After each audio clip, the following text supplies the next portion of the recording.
Hello, അസ്സലാമു അലൈക്കും. എല്ലാവർക്കും എൻ്റെ പുതിയൊരു വീഡിയോയിലേക്ക് സ്വാഗതം. Happy new year.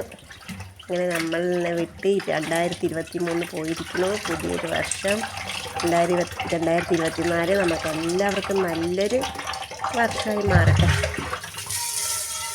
ഇന്ന് ഞാൻ ടൂറ് പോകണമെന്നൊക്കെ പറഞ്ഞില്ലേ. അപ്പോൾ ടൂറ് പോകണം.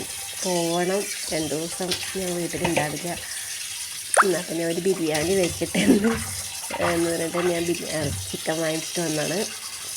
അപ്പോൾ അതാ ചിക്കൻ വാങ്ങിച്ച് വെച്ച് അതിന് കഴുകിയിട്ട് കുറച്ച് മാറ്റി വയ്ക്കും. അത് ഫുള്ളും വേണ്ട, ഞങ്ങൾ 2 പേരേ ഉള്ളൂ, ഞാനും എൻ്റെ മോനും മാത്രമേ ഉള്ളൂ. അപ്പോൾ കഴുകിയിട്ട് അതിന് കുറച്ച് മാറ്റി വെച്ചിട്ട് കുറച്ചെടുത്ത് ബിരിയാണി വയ്ക്കാം. അപ്പോൾ ഞാൻ നല്ല കഷ്ണങ്ങളല്ല, കുറച്ച് പൊരിക്കാനൊക്കെ ആയിട്ടുള്ള കുറച്ച് കഷ്ണങ്ങൾ മാറ്റി വയ്ക്കുന്നുണ്ട്. ഞാൻ ഫ്രിഡ്ജിലേക്ക് മാറ്റി വയ്ക്കും. പിന്നെ ഞാൻ എന്താ ചെയ്യുന്നത് വെച്ചാൽ എപ്പോഴും ഗ്യാസിലാണ് വയ്ക്കുക. കുറച്ചല്ലേ വയ്ക്കണുള്ളത് കൊണ്ട് എപ്പോഴും ഞാൻ ഗ്യാസിലാണ്. എനിക്ക് അടുപ്പിൽ കത്തിച്ചിട്ട് അടുപ്പിൽ ബിരിയാണി ഉണ്ടാക്കിയത് അത് നല്ല ടേസ്റ്റ് ആയിരിക്കും.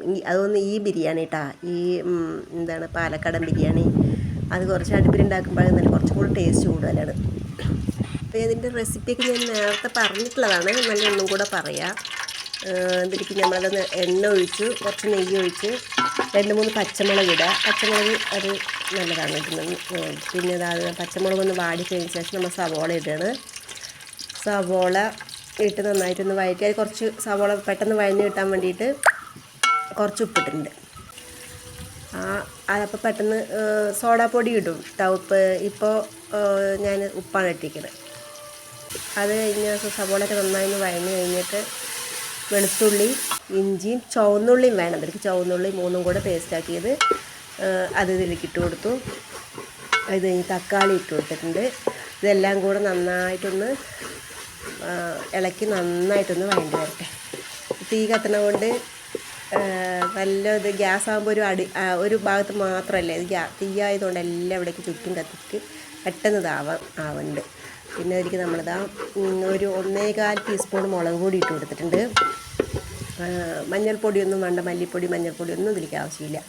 അത് കഴിഞ്ഞ് നമ്മൾ ഗരം മസാല ഞാൻ വീട്ടിൽ തന്നെ പൊടിച്ചതാണ്. ആ ഗരം മസാല കുറച്ചിട്ട് കൊടുത്തിട്ടുണ്ട്. പിന്നെ അതിനൊപ്പം തന്നെ മല്ലിയിലയും പുതിനയിലയും ഇട്ട് കൊടുക്കുന്നുണ്ട്. പുതിനയില കുറച്ച്, ഈ ബിരിയാണിക്ക് പുതിനയില കുറച്ച് കൂടുതൽ വേണം കേട്ടോ. അതിൻ്റെ ഒരു മണവും അതൊക്കെ ഒരു പ്രത്യേക മണവും ടേസ്റ്റും ആണ്. നമുക്കിതിൽ തൈര് ഒഴിച്ച് കൊടുക്കണം. ഞാനപ്പോൾ കടയിൽ നിന്ന് വാങ്ങിച്ച തൈരില്ല, വീട്ടിലുണ്ടാക്കിയ തൈരാണ്. അതാണ് ഇങ്ങനെ വെള്ളം പോലെ ഇരിക്കുന്നത്. തൈര് ഒഴിച്ച് കൊടുത്തു. പിന്നെ അതിൻ്റെ ഒപ്പം തന്നെ ഞാനിതാ ഒരു നാരങ്ങ ഫുള്ളായിട്ടും അതിലേക്ക് പിഴിഞ്ഞ് കൊടുത്തിട്ടുണ്ട്.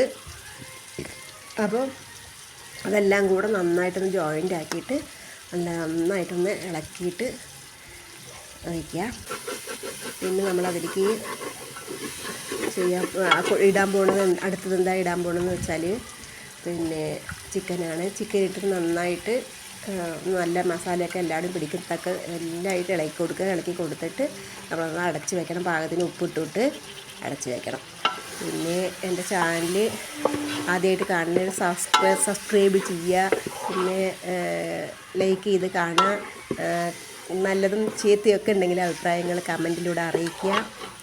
പിന്നെ ഞാൻ വീഡിയോ കുറേ ദിവസമായിട്ടിട്ട് ഇനി ഇടയ്ക്കിടയ്ക്ക് വീഡിയോ ഇടാൻ ശ്രമിക്കുന്നതാണ്. പിന്നെ വേറെന്താ, എല്ലാവരുടെയും വിശേഷങ്ങളും സുഖമാണെന്ന് വിചാരിക്കുന്നു. അപ്പോൾ നന്നായിട്ട് ചിക്കൻ ഇട്ട ശേഷം നന്നായിട്ട് ഇളക്കി കൊടുത്തിട്ടുണ്ട്. നന്നായി ഇളക്കിയ ശേഷം നമ്മളതിന് പാകത്തിന് അതിലേക്ക് ഉപ്പിട്ട് കൊടുത്തിട്ട്, നമ്മൾ സവോളയിൽ ഉപ്പിട്ടിട്ടുണ്ട്, പക്ഷേ ചിക്കൻ ഇടുമ്പോൾ അതിലേക്ക് ഉപ്പ് മതിയാവില്ല. അപ്പോൾ ചിക്കനിലേക്ക് ഉപ്പിട്ട് കൊടുത്ത് നന്നായി ഇളക്കി അതിനെ അടച്ച് വെച്ചിട്ടുണ്ടായിരുന്നു.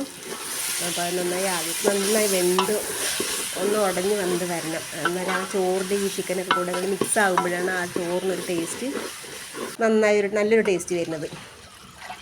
പിന്നെ ഞാൻ അരി അളന്ന് കഴുകി വെച്ചിട്ടുണ്ടായിരുന്നു അവിടെ. അതിന് അളവിന് വെള്ളം എത്രയെന്ന് വെച്ചാൽ ഒരു പാത്രമായിരിക്കും, ഞാൻ 2.25 പാത്രം വെള്ളം എടുക്കും. അപ്പോൾ 2.25 പാത്രം വെള്ളം എടുത്താലാണ് ഈ കറക്റ്റ് ആയിട്ട് വരുള്ളൂ. അപ്പോൾ നമുക്ക് വേറെ വെള്ളം കൂടിയെന്നോ കുറഞ്ഞെന്നോ ഒന്നും വേണ്ട. ഒരു അരമണിക്കൂർ കൂടുതലോ അരി കുതിർത്തി വയ്ക്കണം, നല്ലതാണ് കേട്ടോ. അങ്ങനത്തെ ഈ ബിരിയാണി ഉണ്ടാക്കി നോക്കാത്തവർ ഒന്ന് ഉണ്ടാക്കി നോക്ക്, എന്നിട്ട് അഭിപ്രായം പറയണേ. പിന്നെ തീ നന്നായി കത്തുണ്ട്. കൂടെ തന്നെ കാറ്റ് വീശുന്നതുകൊണ്ട് തീ ഇങ്ങനെ ആടി വരികയാണ്. ചൂടുമുണ്ട്. പുറത്താണ് അടുപ്പ്. അപ്പോൾ അതൊന്ന് നമ്മളെല്ലാം ഉപ്പൊക്കെ കുറച്ചുകൂടി ഉപ്പ് ഇതിൽ മുന്നിട്ട് നിൽക്കണം. അപ്പോഴാണ് ചോറിലേക്ക് ഉപ്പ് കറക്റ്റ് ആവുള്ളൂ. വെള്ളത്തിലേക്ക് കുറച്ച് മുന്നിട്ട് ഉപ്പ് നിന്നാലാണ് ചോറ് വേകും. ചോറിലേക്ക് കറക്റ്റായിട്ട് ഉപ്പ് ഉണ്ടാവുള്ളൂ. അപ്പോഴൊക്കെ ഞാൻ ആക്കി വെന്തപ്പോൾ ഞാൻ അതിലേക്ക് ഒരു ചട്ടി വെള്ളം എടുത്തിട്ട് മേലെ വെച്ചിട്ട് ദമ്മാക്കിയിട്ട് കനത്തിന് വേണ്ടി വെച്ചിട്ടുണ്ടായിരുന്നു. ഇപ്പോൾ ആ ചോറൊക്കെ ഒന്ന് റെഡിയായി വന്നിട്ടുണ്ട്. നമുക്ക് ഒന്നും കൂടെ ഇളക്കിയിട്ട് അതിലേക്ക് നമുക്ക് വീണ്ടും ഒരു വെയിറ്റ് വെച്ച് കൊടുക്കണം. അതിന് വേണ്ടി ഈ ചട്ടിയും വെള്ളം തന്നെ വെച്ച് കൊടുക്കാം നമുക്ക്. പിന്നെ വേറെ എന്താണ് വിശേഷങ്ങളൊക്കെ. അപ്പോൾ എൻ്റെ ചാനൽ എല്ലാവരും ഒന്ന് സബ്സ്ക്രൈബ് ചെയ്ത് കാണണേ. അപ്പോൾ അതിൻ്റെ കൂടെ ഇടയിൽ കൂടെ പോയിട്ട് ഞാൻ കച്ചമ്പർ ഉണ്ടാക്കി വെച്ചിട്ടുണ്ടായിരുന്നു. അപ്പോൾ ഇത് ഞാൻ ഫസ്റ്റ് ഞാൻ ഉണ്ടാക്കിയിട്ട് കൊടുക്കാൻ പോകുന്നത് എൻ്റെ അയൽവാസിക്കാണ്. അപ്പോൾ ഞാൻ കൊടുക്കും. നമ്മളിത് എപ്പോഴും ഉണ്ടാക്കി കഴിക്കണതൊക്കെ തന്നെയല്ലേ, അവർക്ക് എപ്പോഴെങ്കിലൊക്കെ അല്ലേ. അപ്പോൾ അത് കൊടുത്താലേ എനിക്ക് സമാധാനം ഉണ്ടാവുള്ളൂ. പിന്നെ വേറെ വിശേഷങ്ങളൊക്കെ ഞാൻ അടുത്ത വീഡിയോയിൽ പറയാം. അപ്പോൾ ഞാൻ ഇതൊരു കൊടുത്തിട്ട് വരാം. ബായ്. ഇത്രയേ ഉള്ളൂ എൻ്റെ ഇന്നത്തെ വീഡിയോ. എല്ലാവർക്കും ഇഷ്ടപ്പെട്ടെന്ന് വിചാരിക്കും.